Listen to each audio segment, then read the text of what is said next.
Merci, Monsieur le Ministre. Vous étiez perdu dans les méandres du Sénat.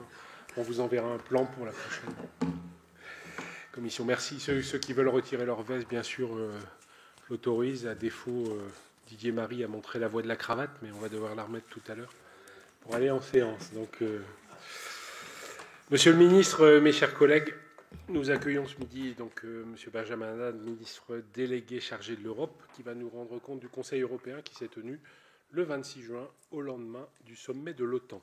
Cette réunion du Conseil européen a permis d'aborder de nombreux points.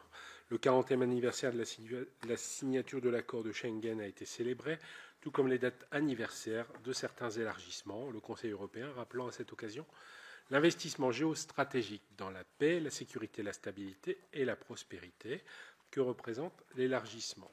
En évoquant cette dimension géostratégique, on pense évidemment à l'Ukraine. Or, une nouvelle fois, l'évolution de la situation en Ukraine n'a pas pu faire l'objet de conclusions adaptées par les 27, la Hongrie se désolidarisant du texte, fermement soutenu par les 26 autres États membres.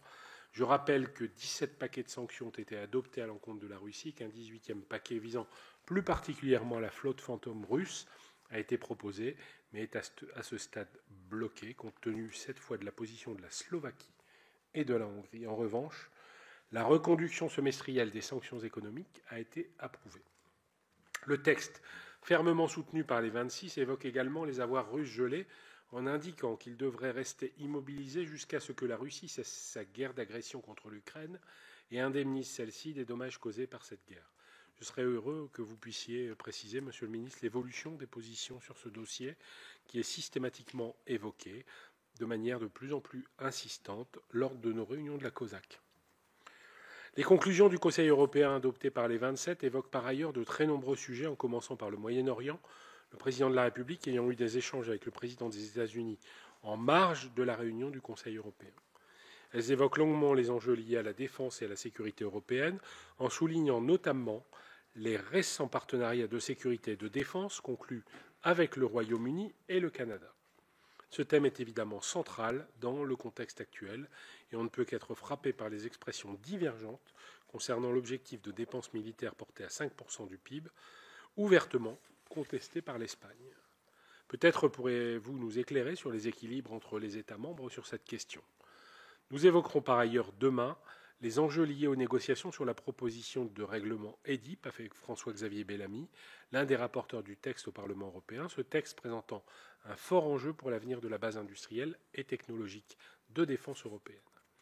Les conclusions du Conseil européen évoquent également les relations avec les pays tiers et les partenaires, la compétitivité et les migrations.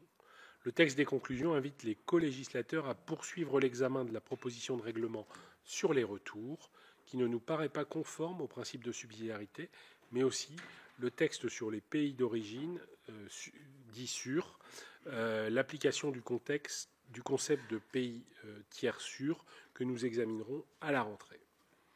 Les conclusions du Conseil européen abordent également la situation en Moldavie et dans les Balkans occidentaux en rappelant les perspectives d'adhésion. La sécurité intérieure en appelant à renforcer la coopération des services répressifs et la coopération judiciaire pour faire face à l'évolution de la criminalité. Je tiens, pour ma part, à souligner la réelle valeur ajoutée d'Europol et d'Eurojust qui représente à mes yeux une Europe efficace au service des citoyens. Et plusieurs autres sujets, notamment la stratégie de l'Union européenne pour une union de la préparation, les attaques hybrides, la mer Noire, le multilatéralisme et l'agenda mondial, ou encore les relations extérieures de l'Union. Beaucoup de sujets listés, mais pas celui qui a animé cette réunion du Conseil européen et qui est loin de faire consensus, à savoir la réponse de l'Union européenne à la stratégie des États-Unis, agressive, disons-le, sur le plan commercial, alors que la présidente de la Commission européenne a indiqué avoir reçu une contre-proposition américaine et qu'elle plaide désormais pour une alternative à l'OMC pour régler les différends commerciaux. Je souhaite que vous puissiez évoquer ce point, tout comme le dossier du Mercosur, qui s'intègre dans la problématique plus large des relations avec les partenaires. Nous comprenons que les lignes françaises bougent et le gouvernement pourrait soutenir la signature de l'accord sous réserve de l'introduction de clauses nationales de sauvegarde en matière agricole en cas de perturbation grave du marché agricole national. Vous connaissez la sensibilité de ce sujet ici au Sénat et nous souhaitons donc que vous puissiez nous éclairer sur les évolutions en cours. Ça fait d'ailleurs l'objet, nous avions une réunion de bureau juste avant, ça fait l'objet d'une discussion justement pour remettre à nouveau sur la table et réauditionner pour savoir où on en était, le rapport de force et l'évolution de la position française. Monsieur le ministre, je vous remercie de nous faire part de votre analyse sur cette réunion de Conseil européen. Je vous cède la parole. Alors, on a les QAG, il faudrait qu'on quitte ici entre moins 10 et moins 5, peut-être en 20-25 minutes pour vous et nos collègues ensuite s'expriment. Merci beaucoup, Monsieur le Président. Et merci, bonjour, Mesdames et Messieurs les sénateurs. Je vais tâcher de revenir effectivement sur les différents points qui ont été évoqués au Conseil européen, de revenir dans les détails, et notamment sur les rapports de force existants sur ces différents sujets. Et puis après, on pourra évoquer plus en profondeur les sujets que vous souhaitez lors des échanges. Bien sûr, ce Conseil européen a été l'occasion, une fois de plus pour nous, de rappeler sur tous les sujets, que ce soit sur les questions de défense, de compétitivité, du voisinage, de relations transatlantiques, la ligne qui est celle de la France depuis le discours de la Sorbonne de 2017, c'est la nécessité, dans ce moment de turbulence géopolitique, de construire une Europe plus forte, plus unie, plus souveraine, qui investit dans sa défense et qui réduit ses dépendances sur le plan technologique, sur le plan commercial ou encore énergétique. Et effectivement, vous l'avez dit, Monsieur le Président, on a eu un Conseil dense, avec beaucoup de sujets aujourd'hui qui sont au cœur de l'actualité, sur lesquels nous avons porté une voix très claire. Commençons peut-être par les sujets géopolitiques.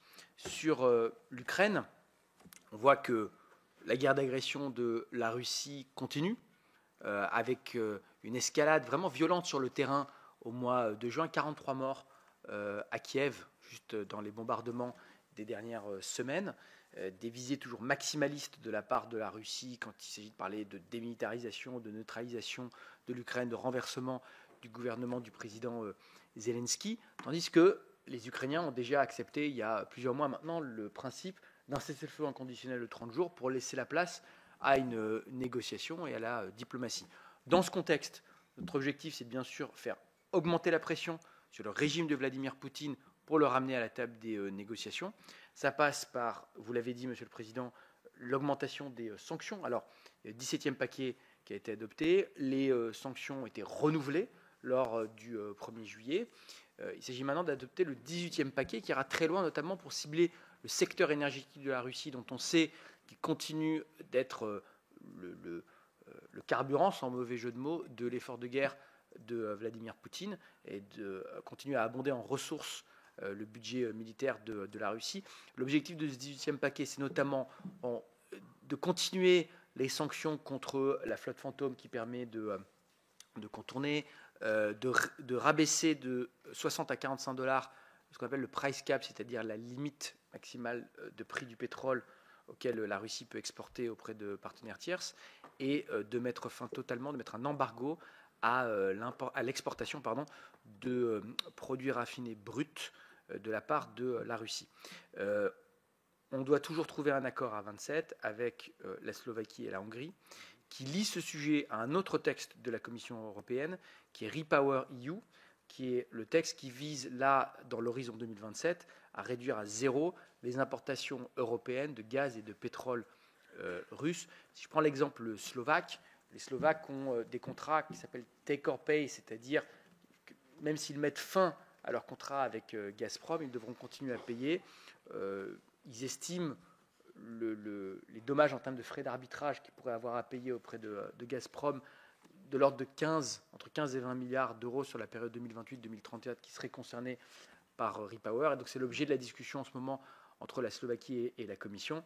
Bien sûr, on travaille avec nos partenaires slovaques, hongrois et avec tous les Européens pour pouvoir trouver une solution et adopter le plus rapidement possible ce 18e paquet qui, je pense, aura un impact considérable.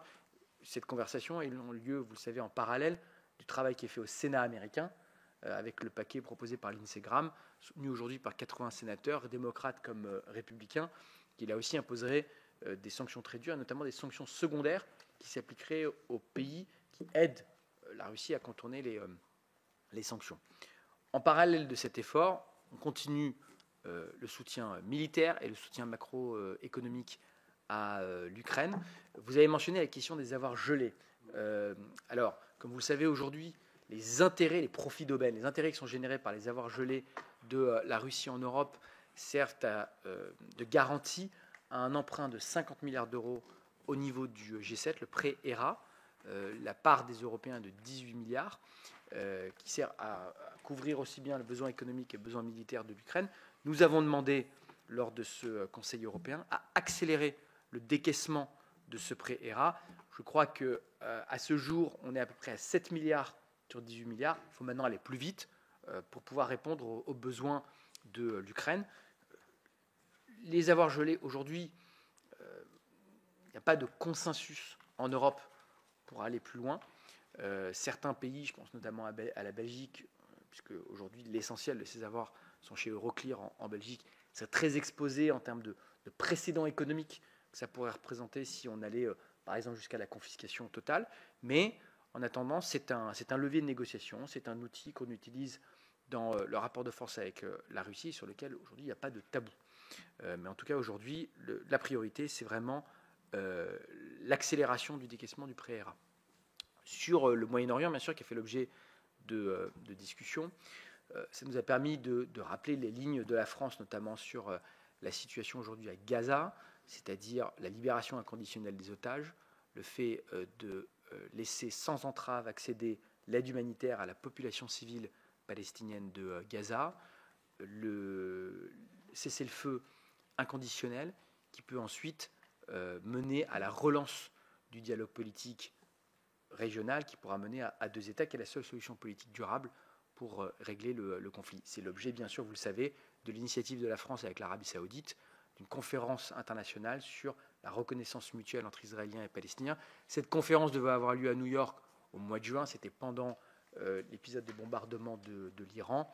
Elle est repoussée dans les prochaines semaines, mais il ne faut pas perdre de vue cette dynamique précisément pour pouvoir trouver une issue politique. Ce qui m'amène à l'Iran, qui a été bien sûr évoqué. Là-dessus, la position de la France est très claire.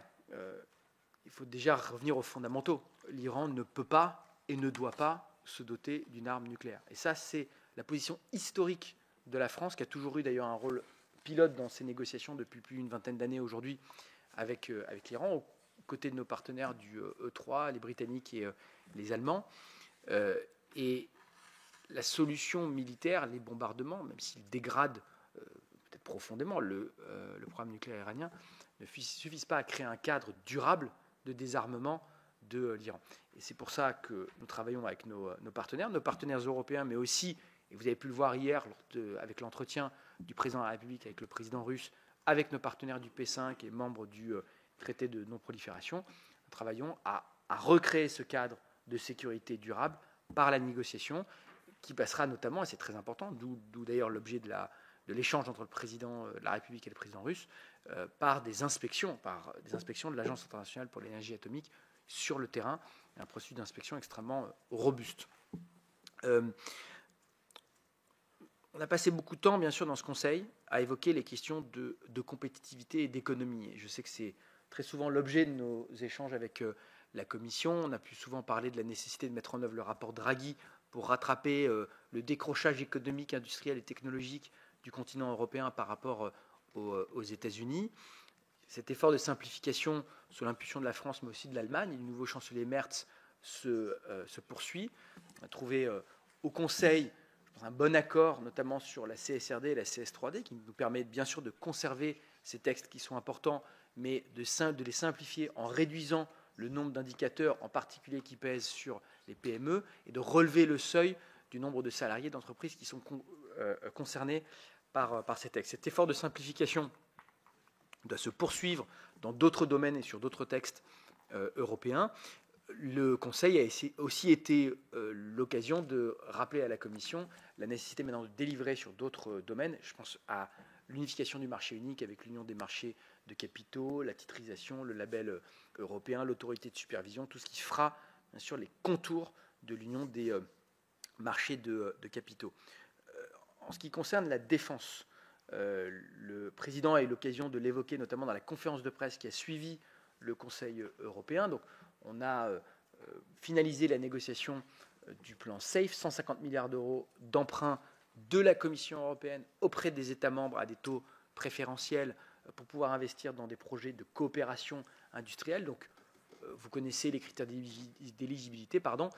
2 États au moins qui doivent se mettre ensemble, 2 États européens ou des États candidats ayant ayant signé un accord de sécurité et de défense avec l'Union européenne, plus l'Ukraine, qui est mentionné vraiment explicitement. Évidemment, c'est une opportunité là pour notre industrie de défense de pouvoir travailler avec le secteur ukrainien, dont on a vu la propension à l'innovation, l'utilisation des drones, l'audace, avec là des critères de préférence européenne très clairs.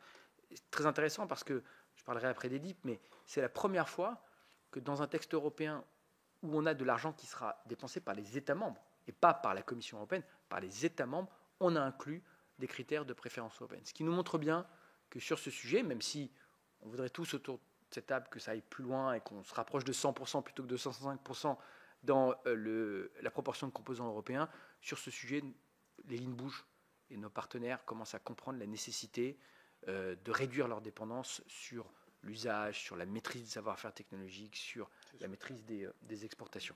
Ce qui mène bien sûr à EDIP, et il faut saluer d'ailleurs le travail de François-Xavier Bellamy et de Raphaël Glucksmann à ce sujet au Parlement européen. J'ai eu l'occasion d'échanger avec eux à de nombreuses reprises.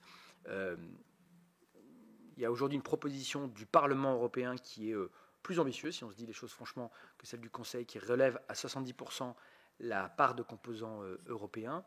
Je crois qu'en tout cas, l'atterrissage, quel qu'il soit, d'EDIP sera vraiment un précédent important. Aujourd'hui, c'est une somme d'1,5 milliard. Je pense qu'il faudra aller plus loin, être plus ambitieux dans les prochaines années pour pouvoir soutenir là aussi l'effort de réarmement et de soutien à notre industrie de défense européenne autonome. Sur la question des retours, on soutient l'effort de réforme de la directive retour par la Commission européenne. L'objectif, c'est bien sûr de pouvoir expulser plus facilement les ressortissants étrangers qui n'ont pas vocation à rester sur le territoire européen et donc de se donner des moyens renforcés, plus flexibles. Il faut le faire avec vigilance. On a, nous, certains points de vigilance, notamment la question de la reconnaissance mutuelle. J'ai déjà eu l'occasion, et je sais que Bruno Retailleau le fait régulièrement, de l'évoquer avec le commissaire Brunner. Et donc, ce sera là l'une des lignes que l'on défendra lors du trilogue sur ce sujet.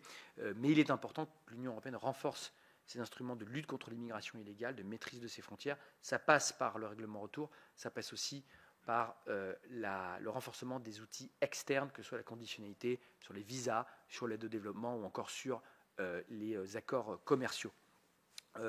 Rapidement, l'élargissement, en effet, peut-être qu'on pourra en parler plus en détail parce que je sais que c'est un sujet que beaucoup d'entre vous suivez de près.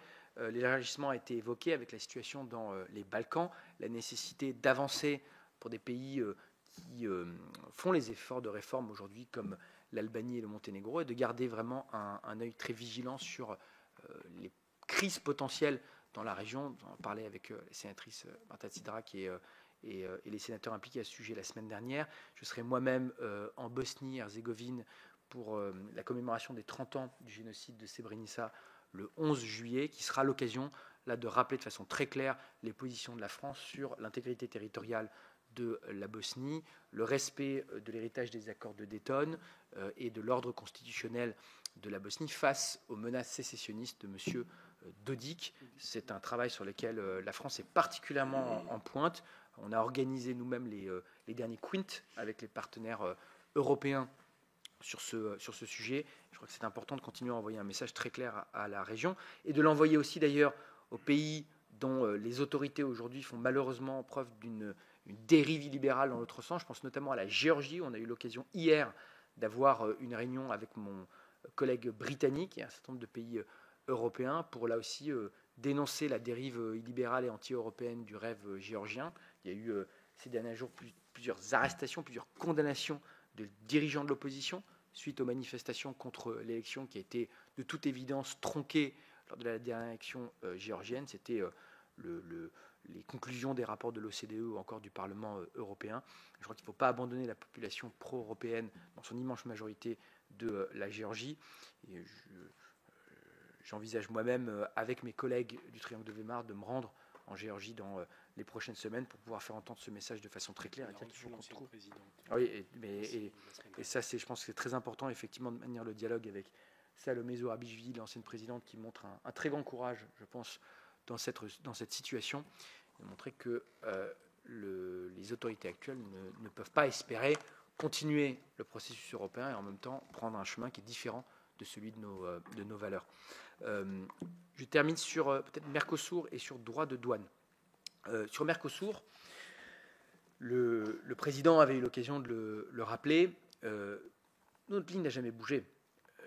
On a toujours dit qu'on n'était pas contre les accords de libre-échange dans l'absolu, mais qu'on s'opposait au Mercosur en l'état parce qu'il ne protège pas nos filières agricoles contre des risques de concurrence inéquitable, concurrence déloyale, et qui pourrait potentiellement créer un risque systémique sur les marchés agricoles européens.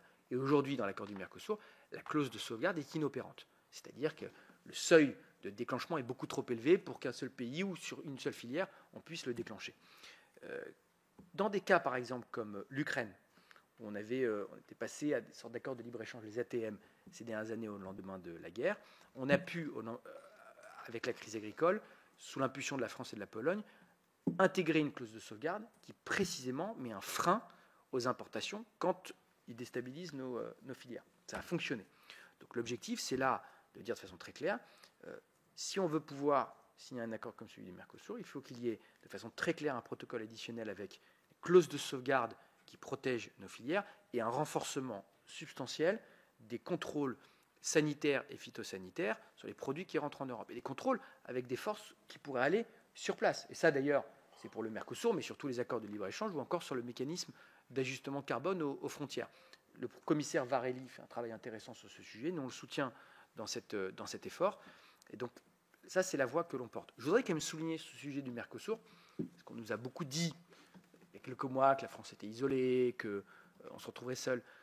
Aujourd'hui, nombreux sont les pays qui soutiennent cette position. Que ce soit la Pologne, que ce soit l'Autriche, il y a une résolution du Parlement qui s'oppose au Mercosur. C'est le cas aussi aux Pays-Bas. Les Irlandais qui ont dit qu'ils étaient opposés à l'accord en l'état. Les Italiens, bien sûr, qui ont fait écho de préoccupation. J'ai eu moi-même l'occasion de me rendre à Rome il y a 2 semaines. On a signé un communiqué avec mon homologue Tommaso Foti qui demandait des clauses dédiées pour protéger les agriculteurs dans le cadre du Mercosur. C'est aussi le fruit d'échanges entre Annie Genevard et Lolo Brigida, son homologue ministre de l'Agriculture italien. Ils ont fait un petit communiqué à ce sujet il y a quelques jours. Les Hongrois aussi sont sur cette ligne. Donc on avance groupé, on continue à travailler vraiment avec nos partenaires et à dire de façon très claire à la Commission cette ligne. Je rajoute, parce que là on parle du Conseil, sur la question du Mercosur, que vous avez le même débat au Parlement européen.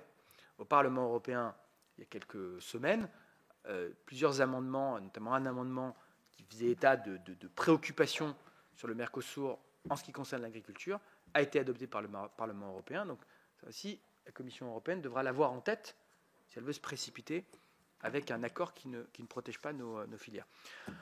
Enfin, un dernier point sur les droits de douane. La négociation continue entre la Commission européenne et les États-Unis.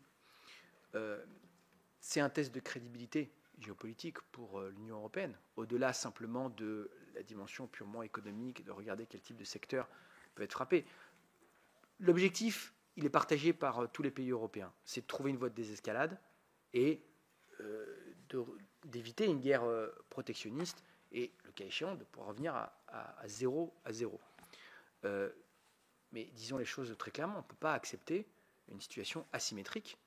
On aurait des droits de douane qui seraient imposés par les États-Unis sans réagir.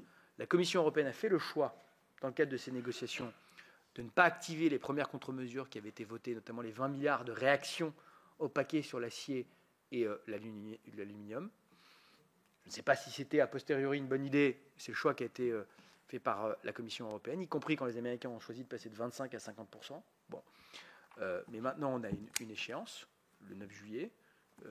On a des contre-mesures, les 21 milliards sur l'acier et l'aluminium, et les 90 milliards, entre 80 et 90 milliards de biens qui ont été proposés par la Commission européenne. On pourrait aller plus loin en demandant l'activation d'enquêtes aussi sur la coercion économique qui pourrait mener à l'utilisation d'instruments comme les taxes sur les services numériques. Le président de la République, lui, a évoqué une autre approche qui était de dire pourquoi on ne ferait pas 10 pour 10, qu'on taxe 10% d'importation de biens. C'est une autre approche qui a le mérite vraiment de la clarté, de la réciprocité absolue. En tout cas, ça, c'est vraiment la ligne qu'on défend, parce que fondamentalement, on ne peut pas accepter après de se retrouver dans une situation qui serait moins disante, par exemple, par rapport à l'accord qu'aurait obtenu le Royaume-Uni, seul, alors qu'on est 27. Là, je crois qu'il faut qu'on soit très clair. Il y a aussi un précédent qu'on peut créer pour la suite. Donc on verra un petit peu les propositions qui vont être faites par les Américains et par la Commission européenne dans les prochains jours, mais là-dessus, on est d'une très grande vigilance. Je m'arrête là, parce que je pense que j'ai évoqué tous les sujets que vous aviez évoqués dans votre introduction, et puis vraiment à votre disposition pour aller plus en détail. Peut-être dire un mot, parce que, bon, bien sûr, on parle du Conseil européen. Je pars tout à l'heure à Berlin, où on aura l'occasion, avec mon homologue allemand Günther Kriechbaum, de lancer une task force franco-allemande sur le prochain cadre financier pluriannuel, pour vraiment essayer de faire converger nos positions à la fois sur les priorités politiques, sur les ressources propres et bien sûr sur le montant. C'est important qu'on ait ce dialogue. J'espère qu'on aura l'occasion d'avoir d'autres dialogues bilatéraux du même type avec des pays comme la Pologne ou d'autres pour pouvoir travailler à ce sujet. Donc, si vous souhaitez qu'on aborde le CFP, la relation franco-allemande ou d'autres sujets plus larges, bien sûr, je suis à votre disposition. Si vous voyez Günther, vous lui transmettrez mes amitiés les plus sincères, puisqu'il a été aussi mon homologue. Absolument. Et quand il vient en France, d'ailleurs, il ne manque pas un moment pour venir me saluer. Monsieur le ministre, juste avant de laisser la parole aux collègues, note d'ambiance. Quelle est l'ambiance entre les États membres J'aime bien les notes d'ambiance, moi. J'aime bien les notes d'ambiance. Au-delà du concret que vous nous avez exposé, je voudrais savoir comment ça se passe. C'est une question compliquée que vous me posez. Non. Moi, je me fais toujours une note d'ambiance de la Commission quand je les dirai. Est-ce qu'on est sur de bonnes augures? Est-ce qu'on est en situation de conflit interne? Voilà. On n'est pas en situation de conflit interne. Au contraire, d'ailleurs, je crois que sur des sujets que j'ai évoqués, par exemple sur la défense ou sur la compétitivité, au contraire, on voit des décisions importantes qui ont été un peu des serpents de mer depuis longtemps, qui commencent enfin à avancer. Quand on parle de l'union des marchés de capitaux, où la Commission européenne doit faire des propositions dans les prochains mois, quand on parle du plan de réarmement, là aussi avec la préférence européenne comme SAFE, ça paraissait encore impossible il y a 6 mois, il y a 1 an. En revanche, moi je crois qu'on est dans un moment d'accélération. On est sous forte pression de nos partenaires et de nos concurrents, qui sont parfois les mêmes. Il faut nous-mêmes qu'on soit capable d'accélérer. Donc maintenant, il faut délivrer. Et là, je crois que vraiment, la Commission européenne est attendue au tournant pour délivrer sur la défense et aller plus loin. On l'a mis d'ailleurs dans les conclusions du Conseil européen. SAFE et DIP, c'est une première étape. Ce n'est pas un atterrissage, c'est une première étape. Il faudra aller plus loin et réfléchir de façon créative, innovante, à la façon dont on peut continuer à soutenir cet effort de réforme sur la compétitivité, la simplification, l'unification du marché unique. On n'a pas 5 ans. On a 6 mois, 1 an. Et là, je crois qu'il faut qu'on le dise de façon très claire et le cas échéant, assumer des rapports de force, y compris avec la Commission européenne, pour délivrer plus rapidement. Et avec la Hongrie? Et avec la Hongrie, ça dépend des sujets. Avec la Hongrie, vous savez, moi je pense qu'il y a, sur la question de l'état de droit et de la protection des libertés fondamentales, la France et les autres États membres ont toujours été extrêmement clairs. C'est pour ça que la Hongrie continue à ne pas toucher certains des financements liés au plan de relance à cause des manquements à l'état de droit. J'ai moi-même pris la décision d'envoyer à la Gay Pride à Budapest notre ambassadeur en faveur des droits LGBT, parce qu'on est là face à une violation manifeste de la liberté d'expression en Hongrie. Donc je crois qu'il fallait vraiment clairement envoyer un message de solidarité avec la société civile hongroise. En ce qui concerne les questions qui relèvent de l'unanimité, je pense notamment aux questions de défense et de sécurité sur l'Ukraine, là on est dans un dialogue avec les autorités hongroises. C'est quand même ce qui nous a permis au final de renouveler les sanctions, de pouvoir adopter, certes de façon un peu créative, mais de pouvoir adopter les conclusions à 27-1 sur l'Ukraine, et donc on avance. D'accord. Je disais pour ce... vous voyez, c'était pas si compliqué. Voilà. J'avais pas mis le micro. Allez, on attaque. Jacques Fernic. Oui, merci Monsieur le Président. On aimerait, Monsieur le Ministre, partager votre optimisme dans cette période d'accélération, comme vous dites, parce que vous avez démarré par là d'une ligne cohérente et claire comme fil conducteur de ce Conseil européen. Le problème, c'est que ce n'est pas aussi évident de voir dans la phase présente, avec le sommet de l'OTAN, ce Conseil européen et ce dont on n'a pas encore parlé, mais les 2 heures d'échange téléphonique entre le président Macron et Poutine, c'est pas aussi évident de voir dans cette phase la tenue ferme d'une ligne d'une Europe unie sur la défense de la souveraineté, de son modèle, de la primauté du droit. Alors certes, sur le sommet de l'OTAN, c'est l'intérêt de l'autonomie européenne de renforcer sa capacité de défense et de réduire nos dépendances, mais pour autant, l'affichage d'un alignement sur l'exigence américaine de 5% du PIB, même pondéré par les modalités qui pourraient être souples, ça a plutôt été compris comme le souci de ne pas irriter Donald Trump et de ne pas se démarquer des USA. Et cela juste après ces frappes en Iran au mépris du droit international. Espérons que sur les droits de douane, sur les différents commerciaux, l'état d'esprit européen soit différent si on veut que ce test de crédibilité se passe bien. Sur les perspectives, la perspective d'adhésion de l'Ukraine à l'Union, le blocage hongrois manifestement persiste. Comment le surmonter? Et enfin, au moment où se confirme de façon éclairante le désengagement des USA pour le soutien à l'Ukraine, comment comprendre cet échange téléphonique avec Poutine? Alors certes, il y a la question de l'Iran et de la nécessité de parvenir à empêcher la prolifération nucléaire militaire, mais ce dialogue renoué 3 ans après, alors que 20% du territoire ukrainien est occupé et que les attaques russes contre les civils s'intensifient, cela apparaît comme un signal de repli, de reflux de la fermeté face à Poutine. Le chancelier allemand, on le sait pour sa part, refuse tout dialogue avec cet interlocuteur. Est-ce qu'il n'y a pas là une initiative qui retourne d'une certaine façon aux errements d'il y a 3 ans, quand notre président s'obstinait à maintenir le lien alors que l'invasion était avérée? Je propose, Monsieur le Ministre, qu'on prenne toutes les questions. Vous prenez note au fur et à mesure. Si vous voulez qu'on s'arrête un moment, vous me dites. Marta Tsidrack. Et se prépare Didier Marie. Merci, Président. Merci, Monsieur le Ministre, pour votre première présentation. Moi, je voudrais vous poser 2 questions. La première, évidemment, quand je dis évidemment, c'est sur les Balkans. Vous avez évoqué la Bosnie-Herzégovine. Je souhaitais vous poser une question plus spécifiquement sur la Serbie actuellement, puisque des manifestations ont lieu depuis quelque temps déjà. Et là, ces derniers jours, on voit que la situation s'est sensiblement aggravée. On parle d'emprisonnement d'étudiants, on parle de l'usage de la force pour réprimer donc, les manifestants. On parle également même d'ingérence russe en termes d'assistance de ces répressions. Donc moi, je souhaitais, en fait, c'est peut-être un petit peu tôt pour vous pour nous répondre précisément, mais d'une part, savoir si ce sujet a été évoqué quand même entre États membres. Quelle est aujourd'hui, non pas la position de la France, c'est sans doute un tout petit peu tôt, mais au moins que vous nous éclairiez, si vous avez plus d'informations que celles qu'on lit dans la presse, qui ne sont pas faites pour nous rassurer, si vous pouviez partager un certain nombre d'informations avec nous sur ce point-là. Et la deuxième question concerne en réalité les otages français qui sont des citoyens européens. Et des otages européens, nous en avons beaucoup dans le monde. Là, plus spécifiquement, je pense évidemment à Boualem Sansal, je pense aux journalistes également retenus en Algérie, je pense à Cécile Collère, qui est yvelinoise, enseignante dans les Yvelines, dans mon arrondissement, et évidemment Jacques Paris aussi, mais au-delà de ces 4 personnes, nous en avons d'autres. Et je voulais savoir également quelle est la position de l'Europe vis-à-vis de ces otages européens, puisqu'on a le sentiment que chaque État membre est laissé un petit peu seul à gérer ce type de problématique.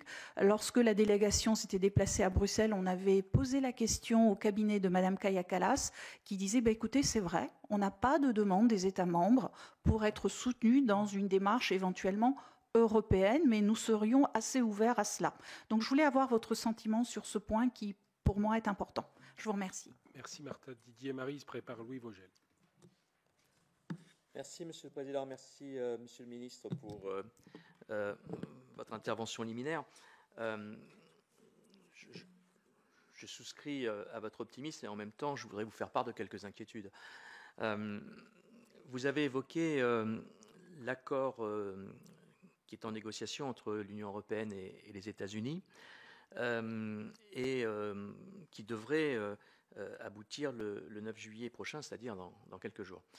Nous sommes inquiets parce que nous ne connaissons pas les termes du projet d'accord, mais nous entendons un certain nombre d'éléments fuité, et notamment des inquiétudes sur quelques concessions qui pourraient être faites aux États-Unis en contrepartie d'un accord sur les tarifs douaniers, concernant le recul sur certaines de nos dispositions, notamment sur le numérique, DMA, DSA, ainsi que sur le mécanisme carbone aux frontières. En gros, il pourrait y avoir un deal entre barrières tarifaires et barrières non tarifaires. Est-ce que vous pouvez nous en dire plus sur ce sujet ? Vous avez évoqué les contre-mesures. Y a-t-il de la part du gouvernement français, dans l'hypothèse d'une absence d'accord le 9 juillet, une volonté d'aller plus haut, plus loin, plus fort en matière de contre-mesures ? Vous nous avez indiqué que vous allez tout à l'heure prendre la destination de Berlin.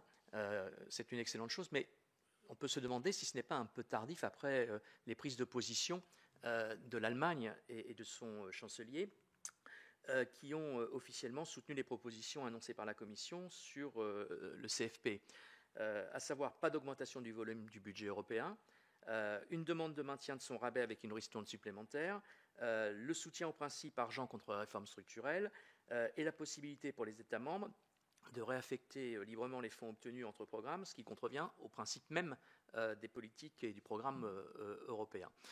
Donc, quelle contrepartie vous allez demander à votre homologue, et pensez-vous, parce que c'est quand même la première fois qu'il n'y a pas un accord préalable entre la France et l'Allemagne sur ces questions budgétaires et une position commune, qu'est-ce que vous pensez obtenir de la part de votre homologue et du chancelier sur le sujet ? Enfin, dernier point, j'en aurai d'autres, mais je ne vais pas monopoliser la parole, des inquiétudes sur la lutte contre le dérèglement climatique. Vous avez évoqué les projets omnibus CSRD, CS3D. Nous aurons demain un avis politique à formuler sur le sujet.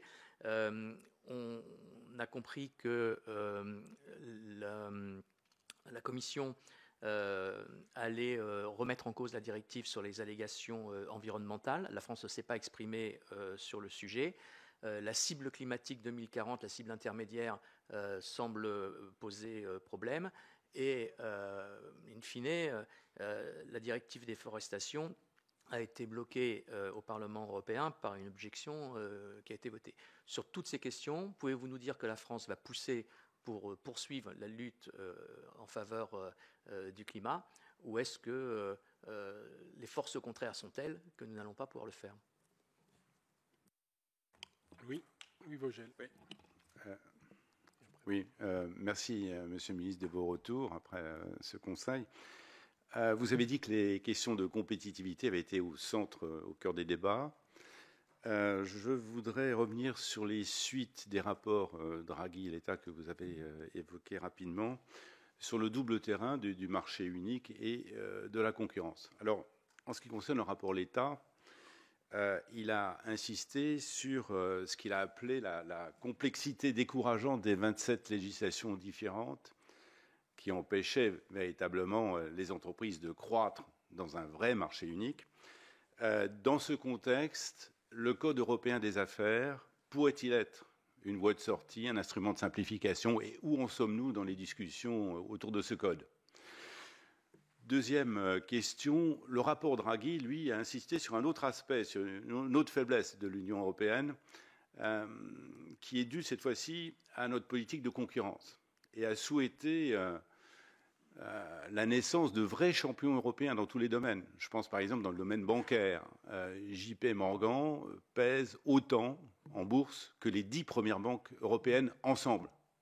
Donc nous sommes des nains à côté de ceux qu'alignent nos concurrents. Et je ne parle pas de la Chine. Alors, ça implique, c'est assez compliqué. On avait invité Monsieur l'État ici, on lui avait posé la question, ça implique une adaptation de notre politique de concurrence et une redéfinition des rapports entre la politique industrielle et la politique de concurrence. Est-ce qu'on a avancé sur ce terrain ? Est-ce que vous pensez que la France a vraiment un rôle à jouer sous cet angle ? on nous a assez reproché d'être des tenants de la politique industrielle au détriment de la politique de concurrence. Est-ce qu'il n'est pas temps de dire l'inverse? Eh bien, nous, Français, nous avons beaucoup parlé de politique industrielle. Il est peut-être temps de la faire maintenant, cette politique industrielle. Voilà.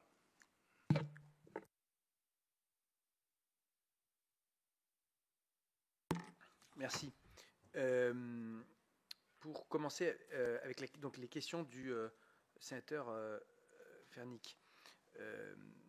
Bon, déjà peut-être dire un mot. Alors, si vous me permettez un propos général, je ne sais pas si je suis optimiste. Moi, je souscris souvent au mot de Gramsci, pessimisme de l'intelligence, optimisme de la volonté. Donc, je crois qu'il faut être lucide effectivement sur les difficultés, les défis auxquels on fait face, et après se donner moyen d'avancer et d'obtenir des résultats. Et c'est ce qu'on s'efforce à faire au niveau européen comme ailleurs. Et d'ailleurs, juste un mot sur le sommet de l'OTAN.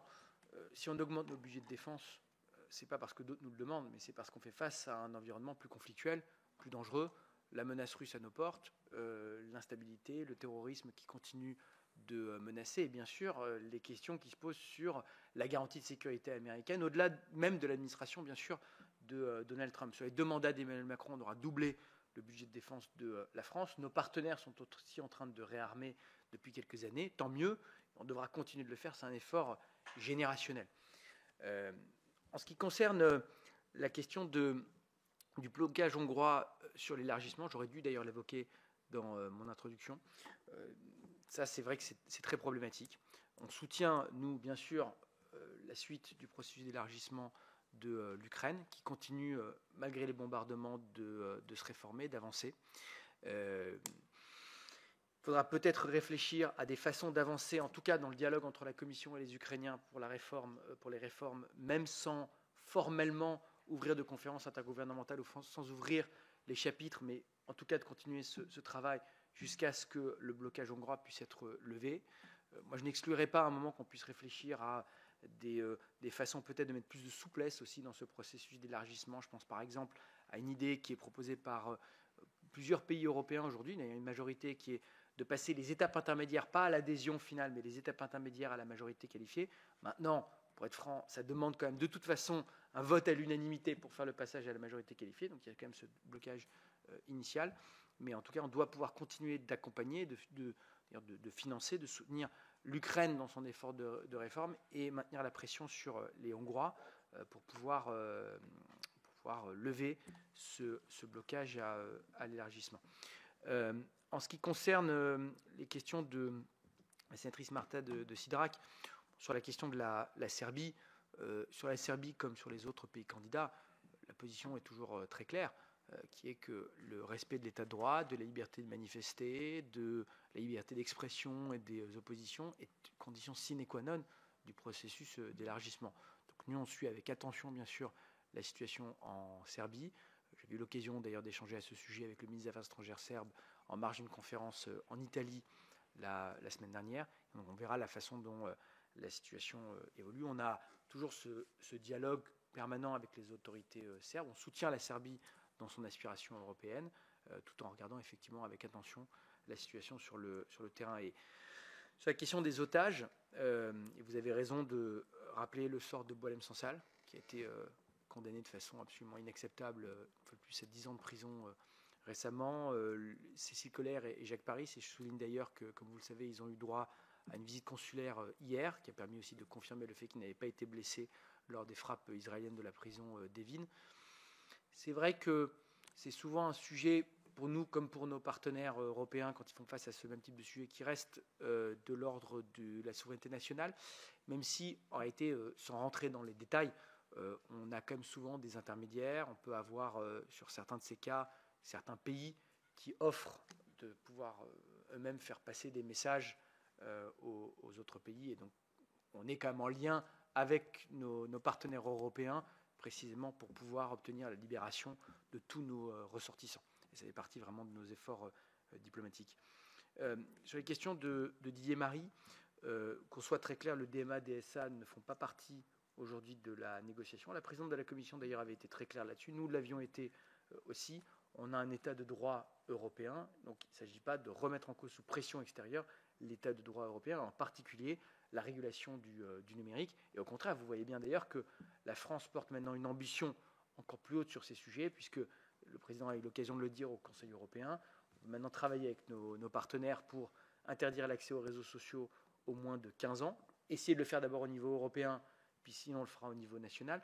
Je souligne d'ailleurs que c'est une priorité partagée par la présidence danoise du Conseil européen. J'espère qu'on pourra avancer dans les prochains mois là-dessus. Donc il ne s'agit pas là, on peut avoir une réflexion sur les barrières tarifaires et non tarifaires pour obtenir bien sûr un accord avec les Américains, mais pas par exemple sur le numérique. Ce qui m'amène d'ailleurs sur la question de la lutte contre le réchauffement climatique. L'ambition de décarbonation, non seulement elle n'a pas bougé, mais je le dis en plus dans une période de canicule, c'est non seulement une exigence en termes de lutte contre le réchauffement climatique, mais c'est aussi un enjeu de compétitivité et de souveraineté pour l'Europe. Parce que nous, on n'est pas les Américains, on n'est pas exportateurs d'énergie fossile, on est importateurs. Et donc c'est vrai qu'on se retrouve soumis à des prix qui sont fixés sur des marchés qu'on ne maîtrise pas. Donc on a tout intérêt à mettre le paquet sur le nucléaire, le renouvelable, les interconnexions, l'électrification du continent européen, pour pouvoir là réduire nos dépendances et bien sûr décarboner notre continent. Et d'ailleurs dans certains domaines, je pense par exemple à l'intelligence artificielle, qui est extrêmement énergivore en ce qui concerne les centres de données, c'est un avantage comparatif énorme qu'on peut avoir par rapport à certains de nos concurrents. Aussi bien la France en Europe que l'Europe par rapport aux autres, et notamment par rapport aux Américains. Mais faisons-le, on a déjà eu cet échange, faisons-le avec pragmatisme et en accompagnant nos acteurs économiques, nos PME ou nos industriels ou encore nos agriculteurs. C'est le but de la simplification des textes comme la CSRD et la CS3D, où on passe par exemple pour la CS3D de 1000 à 200 à peu près indicateurs de reporting. Parce que sinon on se retrouve avec parfois une charge administrative et bureaucratique pour nos entreprises qui est extrêmement lourde. Et honnêtement, personne ne luttera contre le réchauffement climatique en allant renforcer les entreprises américaines ou chinoises. Ça, je pense qu'il faut le dire de façon très claire. C'est la même chose sur la cible 2040. Aujourd'hui, la Commission européenne présente sa loi climat avec le nouveau benchmark de décarbonation. Donc, l'objectif, c'est moins 90% d'ici 2040. Ce qu'on a dit, je le dis parce que j'ai eu parfois dans la presse un peu de caricature sur la position française sur le sujet, qu'on soit très clair. Nous, bien sûr, on soutient ces objectifs. Simplement, la question, c'est comment on les atteint. Parce qu'un objectif sur un bout de papier, sans se donner les moyens de pouvoir l'atteindre, ça, je veux dire, ça finit par créer du populisme et du ressentiment aussi. Parce que d'ailleurs, sinon, la cible, on ne l'atteint pas. On l'atteint n'importe comment. Donc, là, ce qu'on a demandé, nous, c'est un certain nombre de conditions pour pouvoir atteindre cette cible. La neutralité technologique, donc le fait de soutenir aussi le nucléaire au niveau européen, sujet d'ailleurs qu'on pourra évoquer avec les Allemands qui l'ont mis dans leur contrat de coalition. La mise en œuvre du Clean Industrial Deal qui a été porté par le commissaire Stéphane Séjourné, donc qui inclut notamment des financements pour pouvoir accompagner nos entreprises, nos industriels dans la décarbonation. L'externalisation du marché carbone, ça fait partie aussi de la réflexion qu'on a dans le cadre d'ETS et de la mise en œuvre du mécanisme d'ajustement carbone aux frontières. Ça, c'est une mesure de bon sens. On est en un marché carbone en Europe. À partir du moment où il n'y a pas de microclimat et que c'est un sujet global, on a tout intérêt à faire plutôt cet équilibre carbone au niveau global et donc pouvoir là acheter, vendre des bons carbone à des pays extérieurs à l'Union européenne. Ça, c'est vraiment les conditions de mise en œuvre et aussi de clarifier les responsabilités et les investissements nécessaires, ou plutôt les cibles nécessaires entre les États membres, donc entre la France et les autres. Donc, c'est le dialogue qu'on est en train d'avoir avec la Commission. Je crois qu'il y aura plusieurs de ces éléments dans la loi climat présentée aujourd'hui par la Commission suite à notre demande. Je tiens à souligner que sur ce sujet, non seulement on n'est pas les seuls, mais quand on voit l'état du débat aujourd'hui en Europe, on est plutôt sur une position médiane. Il y a quand même un reflux. Donc je pense que c'est important d'avoir une position pragmatique et équilibrée pour avancer de pair avec la décarbonation et la compétitivité. Et c'est vraiment ce qu'on porte. Sur le cadre financier pluriannuel, vous avez raison de souligner qu'il y a eu des premières lignes qui ont été exprimées par un certain nombre de pays comme l'Allemagne, comme la France. On est encore au début de la négociation. Donc c'est aussi justement le moment de travailler à faire converger nos positions. La position de la France, quelle est-elle ? On a besoin d'un budget ambitieux et on a parlé de doublement de la capacité financière de l'Union européenne. Quand je dis capacité financière, ça ne veut pas dire doublement du budget, mais ça veut dire regarder les instruments notamment de garantie, les instruments d'investissement qui peuvent permettre de faire levier, qui sont les plus efficaces au niveau européen. Je pense à InvestEU, à l'European Innovation Council, à la Banque européenne d'investissement, bien sûr. Pour quelle priorité ? Renforcer et soutenir notre innovation, et donc la compétitivité des secteurs comme Horizon, la recherche. Soutenir évidemment les formes de réarmement dans la défense et dans le spatial, avec comme ligne très claire la préférence européenne. L'argent européen doit être utilisé pour soutenir notre industrie européenne. Et bien sûr, la protection de nos agriculteurs et de nos territoires dans le cadre de la politique de cohésion. À cet égard, d'ailleurs, je le dis, moi, je serai très vigilant à ce que la Commission aura proposé en termes d'architecture du cadre financier pluriannuel.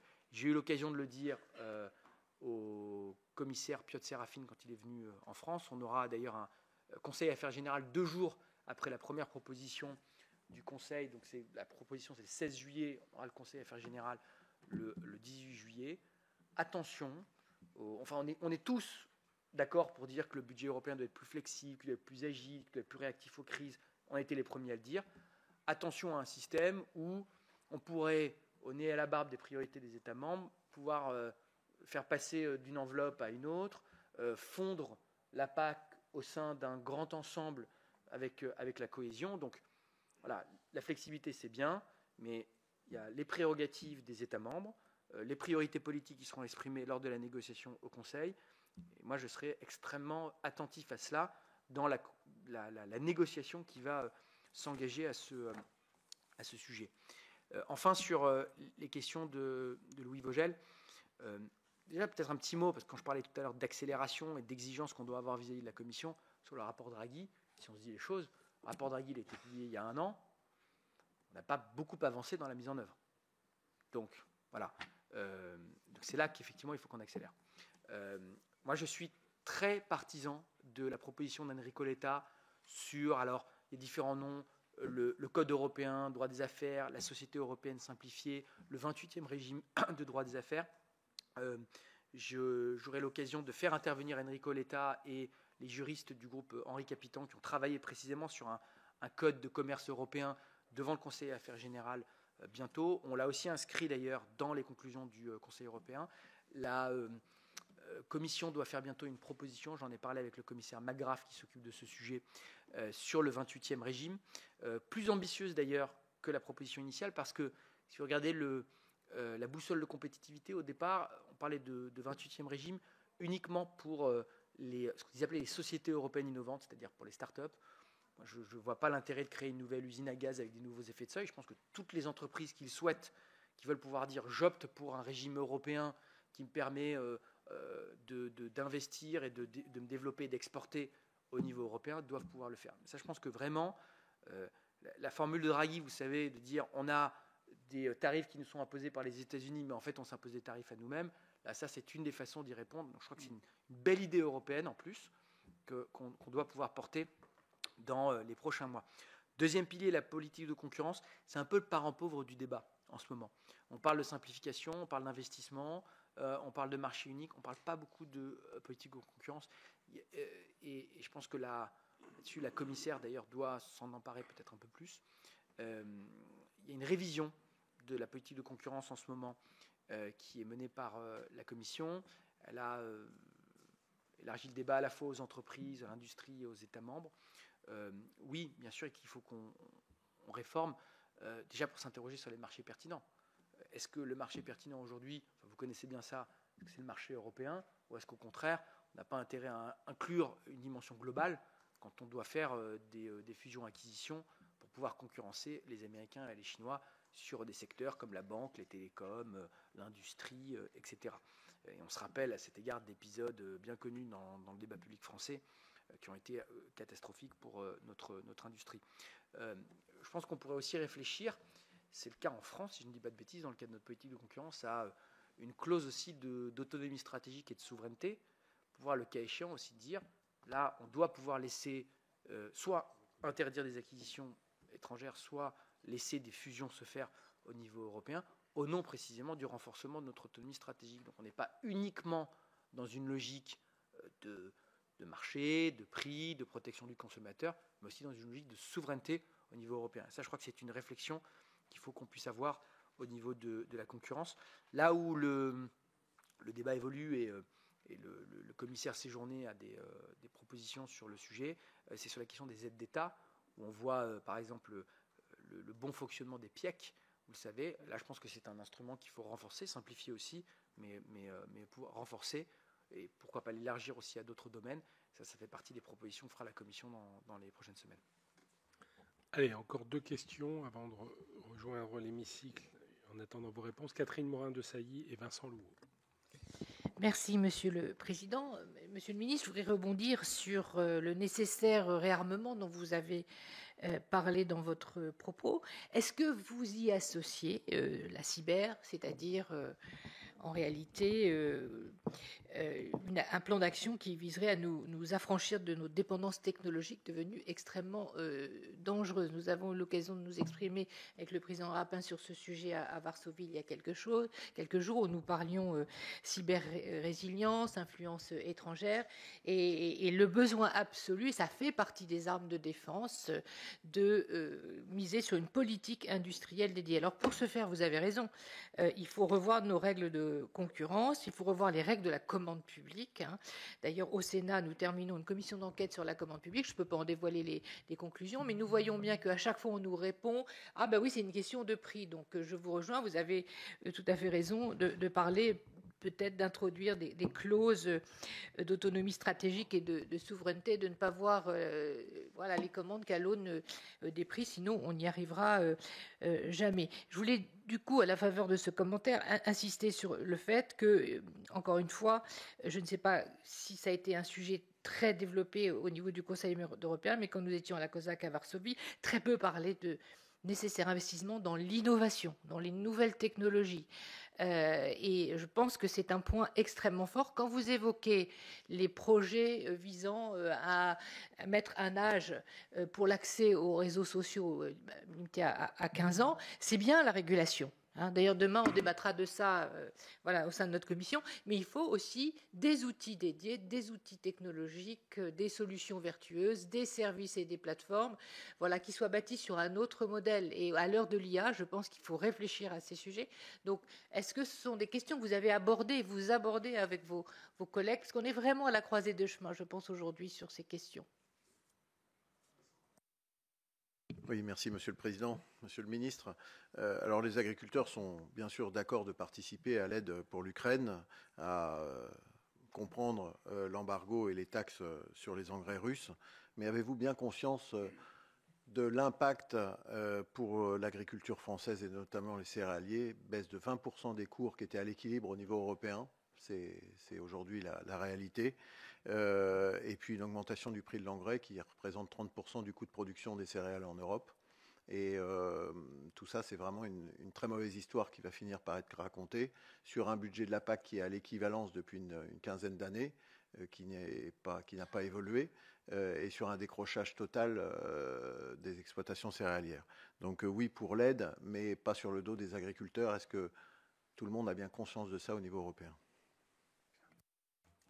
François, et puis après on arrête pour laisser répondre le ministre. Oui, merci Monsieur le Président. Monsieur le Ministre, dans le cadre des systèmes européens que vous avez évoqués tout à l'heure, que ce soit EDIS, EDIP, SAFE, donc du nécessaire investissement européen et dans le cadre notamment aussi de la souveraineté européenne, que faut-il penser de ce que vient de faire Rheinmetall avec l'entreprise Anduril américaine pour faire un important marché au niveau des drones et le développement de tous ces systèmes auprès des Américains, une société qu'apprécie beaucoup le président Trump. Mais est-ce que c'est l'intérêt européen d'aller dans ce type de partenariat ? Pierre-Marie pour une ultime remarque. Merci, Président. Non, mais j'ai essayé de revenir en seconde journée, c'est parfait. Non, j'ai juste une question relative aux conclusions du Conseil européen, relative à la directive stage, puisqu'il y a un accord qui a été obtenu par la présidence polonaise, qui exclut définitivement de tout le champ de la directive les politiques actives de marché du travail. Ce qui veut dire qu'il y a 80% des stagiaires qui ne seront plus concernés par la directive et la protection qu'elle pouvait lui apporter. Je voulais connaître votre position sur le sujet.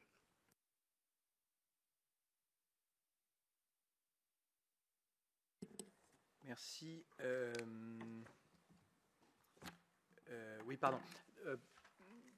Sur les questions de Catherine Morin-Desailly, oui, absolument. Le cyber fait partie vraiment des domaines qui ont été identifiés. D'ailleurs, c'est dans le livre blanc de défense du commissaire Kubilius, comme les domaines dans lesquels on a aujourd'hui des dépendances, et dans lesquels justement, précisément, les projets comme Safe et EDIP doivent venir soutenir des projets européens.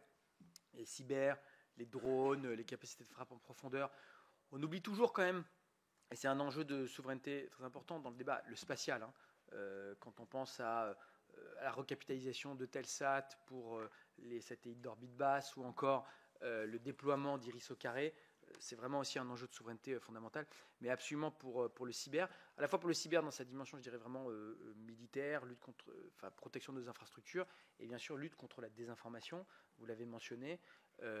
C'est pour ça d'ailleurs qu'on a renforcé nos partenariats avec des pays qui ont été en première ligne face aux attaques informationnelles de la Russie. J'ai passé beaucoup de temps en Roumanie, en Moldavie ces derniers mois. J'y retournerai bientôt, où on a pu signer par exemple des partenariats entre Viginum, notre organisme de lutte contre les manipulations de l'information, et les autorités moldaves. Et là, je crois qu'il faut qu'on approfondisse. Et d'ailleurs, on a beaucoup encouragé nos partenaires européens à se doter d'outils similaires à Viginum pour pouvoir aider nos partenaires en première ligne et même se protéger eux-mêmes.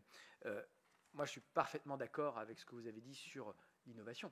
Et je l'ai déjà dit plusieurs fois publiquement, quand les autres innovent, on ne peut pas se contenter de réguler. C'est un des piliers, bien sûr, pour protéger notre état de droit et notre espace public européen. Mais bien sûr, la raison pour laquelle on est aujourd'hui dans cette situation et qu'on parle de désinformation via X ou TikTok, c'est que fondamentalement, c'est les acteurs américains ou chinois et qu'on n'a pas été capable de faire émerger un acteur numérique sur les plateformes de réseaux sociaux européens. Donc c'est pour ça qu'il ne faut pas qu'on rate les tournants de l'intelligence artificielle et du quantique, où on a aujourd'hui des pépites, on a des innovateurs, on a des gens qui prennent des risques. Maintenant, il faut les soutenir. Il faut les soutenir en approfondissant notre marché unique et en faisant en sorte qu'on puisse garder nos liquidités, notre épargne en Europe pour aller soutenir ceux qui créent. Ça passe aussi par la simplification de nos normes, ça passe par le fait d'avoir un environnement vraiment compétitif. Il y a des outils européens, vous parliez de commande publique à juste titre, et d'ailleurs c'est ce que j'aurais dû mentionner quand le sénateur Vogel parlait de la politique de concurrence et de changer les critères. Oui, absolument, sur la commande publique, c'est la même chose. J'ai emmené plusieurs de mes collègues voir et auditionner certains des outils européens qu'on a aujourd'hui, comme le European Innovation Council, qui est intéressant, mais je crois qu'on peut renforcer, qu'on peut rendre aussi un peu plus agile pour aller financer nos acteurs de l'innovation dans des domaines où on a des besoins de souveraineté, et le faire par de la commande publique, le faire aussi par du soutien en equity, en fonds propres, dont ont besoin ces entreprises. Et je crois qu'il faut, quand on voit ce que les Américains peuvent faire, par exemple avec la DARPA au Pentagone, là je crois qu'on a besoin d'outils similaires au niveau européen. Pour la question du sénateur Louot, absolument, et vous le savez, c'était déjà sur la question de l'Ukraine la position qu'avait portée la France, sur le fait d'introduire l'an dernier une clause de sauvegarde dans les secteurs du sucre, de la volaille, des œufs, pour protéger nos filières. On s'est exprimé déjà avec Annie Genevard pour dire qu'on pourrait aller plus loin et notamment protéger nos céréaliers, en effet. À noter que la Commission européenne a décidé de revenir à la situation ex-ante avant le début de la guerre, à l'ALECA, l'accord de libre-échange, plutôt qu'à la situation un peu exceptionnelle d'ouverture du marché qu'on a connue ces 3 dernières années, et de renégocier avec, bien sûr, comme objectif de pouvoir protéger nos secteurs agricoles, donc de renégocier cet accord d'ALECA avec l'Ukraine. Mais nous, on sera très vigilants à ce sujet. Il faut aider les Ukrainiens, mais que ce soit sur le Mercosur, sur l'Ukraine ou sur tous les sujets, la protection de nos intérêts, la protection de nos filières qui ne doivent pas être la variable d'ajustement de ce type d'accord est une priorité, bien sûr, pour nous. Sur la question de François Bonneau, bon, ce n'est pas à moi de commenter des choix industriels. Moi, j'ajoute 2 choses. La première, c'est que on peut pas. Il faut qu'on soit lucide sur les risques de dépendance qu'on est en train de créer. Et au fond, je vois le débat d'ailleurs en Europe qui commence à émerger sur les contrôles d'usage, d'exportation qui peuvent être faits par les Américains sur les F-35 ou sur d'autres types d'armements. Donc là, je crois qu'il faut qu'on soit très lucide sur le risque que ça peut représenter pour l'Europe demain si on avait une administration hostile qui décidait d'empêcher les Européens d'utiliser leurs armes parce qu'il y a une part de composants qui ont été militarisés. Maintenant, fondamentalement, les États membres sont souverains dans leur choix d'acquisition de défense. La ligne, en revanche, qu'on peut porter de façon très claire, c'est sur l'argent européen. Et c'est pour ça que l'on défend de façon très claire ce critère d'éligibilité et de préférence européenne dans les instruments européens comme SAFE, comme EDIP, comme pourquoi pas demain un grand emprunt européen pour la défense et bien sûr pour le cadre financier pluriannuel. En revanche, l'argent européen ne peut pas aller subventionner, soutenir l'industrie de défense américaine ou encore sud-coréenne. Et ça, c'est vraiment la ligne très claire que l'on défend. Pour le sénateur Didier Marie, si vous me le permettez, je reviendrai vers vous sur stage, parce que je ne connais pas en détail ce sujet, et donc là, on pourra peut-être vous faire passer un mot, un courrier dans la journée pour préciser. En revanche, j'ai oublié de vous répondre sur le texte Green Claims, qui, vous avez raison, a été retiré par la commission du trilogue suite à un courrier des trois groupes PPE, Patriote et ECR. D'ailleurs, le groupe Renew, si vous me permettez de faire un petit peu de politique, le groupe Renew s'en est ému au Parlement européen. Moi, j'ai aussi eu l'occasion de le dire. Nous, on trouvait que le compromis qui avait été trouvé sur ce texte nous convenait, et on ne voyait pas de raison de le retirer, alors que le trilogue n'est pas allé à son terme, de le retirer simplement sous la pression de plusieurs groupes du Parlement européen. Ça me semble aller contre les usages du trilogue. Donc, au-delà même de la substance du texte qui nous convenait en l'état, je pense que je n'ai pas vu de raison pour laquelle ça a été fait. En tout cas, je me sens aligné sur, par exemple, l'expression de la présidente du groupe Renew, Valérie Hayé, sur ce sujet.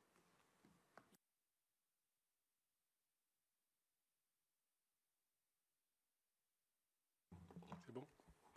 Bien, écoutez, merci Monsieur le Ministre. Bon déplacement en Allemagne. Comment ? Oui, bien sûr, mais bon, remonter. Je voudrais pas qu'il y ait un impact trop visible dans l'entrée dans l'hémicycle en pleine question d'actualité. Merci beaucoup. Bon déplacement en Allemagne. On va au ministère ce soir. Tu ne seras pas là ? Ben non.